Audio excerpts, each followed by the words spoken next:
গতকালকে গুলশানাকে 7জন ডিজাইনারের চাকরি গেছে এআই এর কারণে, এরকম একটা ভিডিও করছিলাম।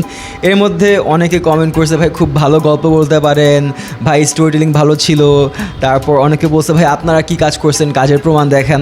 এখন দেখেন জিনিসটা হচ্ছে মানুষ কোয়েশ্চেন করবে, কোয়েশ্চেন করা ঠিক আছে। কিছু বাংলাদেশের মানুষ ইজ দে আর ভেরি, বারবার স্ক্যাম হয়েছে, স্ক্যামের পর স্ক্যাম, স্ক্যামের পর স্ক্যাম। দেরি হয়ে যাওয়ার আগে জিনিসটা টের পান। আমরা যাদের সাথে কাজ করি these are big people, monthly 15 lakh 20 lakh টাকা খালি কন্টেন্টের পিছনে খরচ করে, অ্যাডেরটা নাই বললাম, রাইট? সো আমরা কি কাজ করছি ওই কাজগুলো আমি দেখাচ্ছি এই শোরিলের মধ্যে, একটার পর একটা আসবে, দেখেন, ভেরিফাই করেন, আমাদের পেজে মেসেজ দেন, আমাদের পোর্টফোলিও দেখেন আমরা কারা কি করি। ডোন্ট জাজ আ বুক বাই ইটস কভার, জিনিসটাকে একটু খুলে দেখেন, একটু আমাদের পেজে এসে দেখেন, একটা ক্লাস দেখেন যে আসলে করতেছে এটা কি, তারপর একটা গালি দেন।